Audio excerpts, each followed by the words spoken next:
चर्चा में मेरे साथ वरिष्ठ पत्रकार भी हैं और साथ ही साथ राजनीतिक दलों के नुमाइंदे भी। आज मैंने उन्हें न्योता दिया है क्योंकि राजनीतिक दिन है। मेरे साथ अभय दुबे हैं, जाने माने राजनीतिक विश्लेषक, प्रदीप सिंह वरिष्ठ पत्रकार हैं और आपका अखबार नाम का यूट्यूब चैनल भी चलाते हैं। AK Vajpayee national vice president और मुख्य प्रवक्ता हैं। LJP रामविलास पासवान गुट के, इनकी थोड़ी अभी बाँछें खिल रही है पर मैं पूछूंगा, मौसम विज्ञान भी इनके साथ जुड़ता है, चुनाव का मौसम उसको परख लेते हैं और मौसम में कुछ बादल तो नहीं मंडरा रहे, ये इनसे जानना चाहूँगा। साथ ही साथ प्रभु चावला सीधी बात करते हैं और आज सीधा सवाल भी उनसे करने वाला हूँ। सीधा सवाल तो ये है प्रभु, देखिए NDA को तो बहुमत मिल गई, तो तीसरी बार NDA की सरकार, should be a done deal. पर राजनीति में जो सामने होता दिखता है और पीछे क्या खेल हो रहे होते हैं उसमें दिन रात का अंतर भी हो जाता है। अटक गई है क्या सरकार, तो हम लोग या लग गई है NDA की नैया पार? नहीं, अगर आप टेक्निकली चलें, कॉन्स्टिट्यूशनली चलें, पॉलिटिकली चलें तो NDA जीत गया है, इसमें कोई शक नहीं है।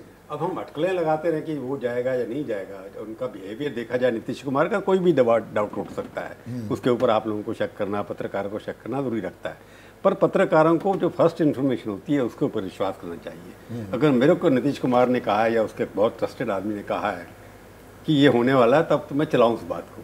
मैं ये मान करके चल रहा हूँ कि नीतीश कुमार, चंद्रबाबू नायडू अभी तक जुड़े हुए हैं। जब तक उनकी तरफ से कोई बयान आ नहीं जाता कि हम नहीं जुड़े हुए, मैं मान के चलता हूँ ये सरकार डन डील है। पर राहुल गांधी का ये कहना, एक सेकंड फिर आप समझ आएगा। पर जो आज हुआ है, जो मैंने देखा है, अगर वो सच है, मैं फिर कह रहा हूँ कि मैं उसमें यह कि सम्राट चौधरी जो डिप्टी चीफ मिनिस्टर हैं मिलने गए थे नीतीश कुमार से, लंच से पहले, लंच के बाद। पहले तो मिले ही नहीं। मिले, ये कहता है रटसी की अगर मुख्यमंत्री लंच कर रहा है तो डिप्टी चीफ मिनिस्टर सेकंड है, उसको बुला के लंच में बिठा लेना चाहिए साथ में। मैं होता अगर या कुछ और होता तो ऐसा होना चाहिए था। इसके मायने अलग अलग निकल सकते हैं। अब नीतीश कुमार कल आएंगे कि नहीं आएंगे उससे भी पता लग जाएगा कि क्या हो रहा है, क्योंकि चंद्रबाबू ने अनाउंसमेंट कर दिया कि मैं आ रहा हूँ। तो ये चीज़ें जो हैं done deal, technically, morally, ethically done deal है। पर पॉलिटिक्स में ethics changes from hour to hour, they know every day a new day. Rahul Gandhi का सवाल को खारिज ना करना क्या बड़ा इंडिकेशन है? पूछा गया कि क्या सरकार पर बनाने का दावा पेश करेंगे कि कल बता देंगे, खारिज नहीं की। मैंने उनकी भी स्पीच सुनी और खड़गे साहब की भी स्पीच सुनी। खड़गे साहब ने और राहुल गांधी ने सबसे पहले इंट्रोडक्शन के अंदर ये कहा कि हम एक्सपेक्ट करते हैं कि अपोजिशन की एक इम्पॉर्टेंट रोल होगा इस पार्लियामेंट के अंदर। उसके बाद सवाल जब पूछे तब उसकी बात कर रहे हैं। जब उन्होंने अपनी इंट्रोडक्शन दी, अपना पढ़ा हुआ भाषण खड़गे साहब पढ़ रहे थे, उसमें ये दिखाई दे रहा था कि वो अपोजिशन का रोल संभालने की तैयार हैं, कि इसके अंदर सरकार बनाना कांग्रेस के लिए भी बड़ी परेशानी की बात है। तो इसलिए पहले उन्होंने एक्सेप्ट किया कि आप नहीं खारिज किया, एक छोड़ दिया उन्होंने कि खेला होने दो, लोगों को सोचने दो। हर पत्रकार अपना अपना एस्टिमेट करेगा कि राहुल गांधी से कोई बात कर नहीं सकता, मोदी जी से कोई बात कर नहीं सकता, अमित शाह से कोई बात कर नहीं सकता, तो अपनी अपनी अटकलें लगाए जाएंगे। जैसे सुबह चला दिया कि अमित शाह ने फ़ोन किया, फलाने ने फ़ोन किया, किसी ने किसी को फ़ोन नहीं किया था। तो अभी ये लगता है कि एथिकली ये डन डील है, वो जीते हैं। पर एक बात और कह दूं, अटल बिहारी वाजपेयी के टाइम में जो आपने कहा ऐसा कभी नहीं हुआ। अटल बिहारी वाजपेयी के टाइम में भी एग्जिट पोल हुआ था और 260 सीटें बीजेपी को, एनडीए को दी गई थी, जबकि बीजेपी को 138 सीटें मिली थी। इस बार क्या परिवर्तन हुआ कि शोर इतना मचा, 400। अगर शोर इतना नहीं मचाते, जिस तरह से मीडिया ने, सबने, हर एक ने एक तरह का पोल दिखा दिया, उस शोर के अंदर 300 सीटें लगता है कि आपने बहुत ज़्यादा किया। तो क्रेडिबिलिटी इसलिए ख़राब हो रही है। पहले भी हुआ है कि 252 की जगह 138 सीटें मिली हुई हैं, तब इतना अर्चार्ज नहीं होता था।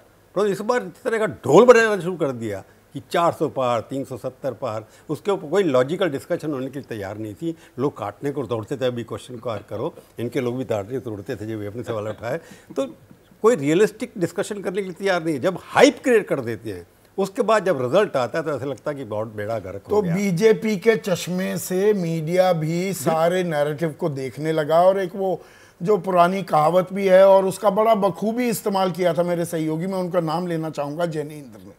उनसे पूछा गया था चुनावी प्रचार के दौरान बाहर माहौल क्या है, तो उन्होंने कहा कि देखिए, कोई सिर्फ ये कह दे कि बाहर बरसात हो रही है तो पत्रकार की इतनी जिम्मेदारी, इतना धर्म तो होता है ना कि खिड़की खोलकर तो देख ले कि बाहर बरसात ही हो रही है कि नहीं हो रही। तो क्या बरसात हो रही है या नहीं हो रही है, हम खिड़की खोलने के लिए भी तैयार नहीं थे प्रभु। मैं ये बता रहा हूँ कि इस बार मैंने उस दिन भी सवाल उठाया था, कल भी मैंने आपके चैनल पे कहा था कि यशवंत देशमुख आंकड़ों में और सीटों में दोनों में से गलत कहीं ना कहीं प्रूव होंगे कि ये पॉसिबल नहीं है। मैं स्टैटिस्टिक्स पढ़ाता रहा हूँ, इकोनॉमिक्स का स्टूडेंट रहा हूँ, टीचर रहा हूँ, परंतु इस पर ये हुआ कि जब एक ही सब जो आपने पढ़े अभी फिगर, हर किस्म का जितना भी ओपिनियन पोल है, एक से लेकर नीचे से लेकर बड़े तक एक ही तरह की फिगर दे रहे हैं, तो इसका उनका सोर्स ऑफ डेटा जो उनके पास डेटा बैंक है वो 2014 का था। उन्हीं वोटरों से वो कांटेक्ट कर रहे थे, 2014 में भी, 19 में भी और 24 में उन्हीं से कांटेक्ट किया। सर्टिफाइड नहीं था, सर्टिफाइड मेरे को यही पता है, मेरे को ये लगता है कि इस तरह का एक तरह रिजल्ट आएगा। इसका जो आपका सोर्स प्राइमरी जो आपका जिससे आप वोटर से मांग रहे राय मांग रहे हैं वो मतदाता बिल्कुल वही था 2014 था। एक आपने बैंक बना दिया किसी ने, उस बैंक में से आप फोन करते रहिए, व्हाट्सअप करते रहिए, अब किसी ने चेक भी नहीं किया, एडिटर्स ने। मैं जब ओपिनियन पोल देखता था इंडिया टुडे के अंदर, मैं पूरा चेक करता हर चीज़ को, प्रोनोरा से भी चेक किया मैंने कि कहाँ से स्टेट वाइज आया। रिस्पॉन्सिबिलिटी एडिटर्स की भी हो जाती है जब आपका नाम जुड़ा हुआ उसके साथ, सवाल भरोसे का है ना, सवाल करना चाहिए कि नहीं। इसमें भी एक अजब गजब खेल होता है। अभी यशवंत को आने दीजिए। होता क्या है कि जब एग्जिट पोल सही हो जाते हैं, जिस एजेंसी ने किया होता है उनके मालिकान और करने वाले वो डांस भी करते दिखाई देते हैं स्टूडियो में, वो सारी सुर्खियां बटोर लेते हैं, और जब गलत हो जाए तो सारी जिम्मेदारी पल्ले हाथ बन जाती है चैनल के, रोने भी लगता है। तो फिर चैनल नहीं, फिर चैनल की जिम्मेदारी हो जाती है। वही है ना, इसमें ये कि बिजनेस मॉडल एक ये है। क्रेडिट मेरे को मिलना चाहिए, पैसे मेरे बनने चाहिए, फीस मैं लूंगा करोड़ों में आपसे, उसके बाद चैनल की बदनामी करते हैं। मानो कि गलती हमसे हुई है, कि ब्रांड उनका बनता है, उनके ऊपर कोई अंकुश नहीं है, उनकी कोई क्रेडिबिलिटी नहीं है, उनके ऊपर क्रिमिनल केस डिफेमेशन भरोसे का, हमारे ऊपर डिफेमेशन को हो जाता है, उनके ऊपर कोई डिफेमेशन भी नहीं भरोसे की बात तो अभी आएगी। ब्रॉडकास्ट मेन स्ट्रीम, तथाकथित मेन स्ट्रीम मीडिया और सोशल मीडिया पर भी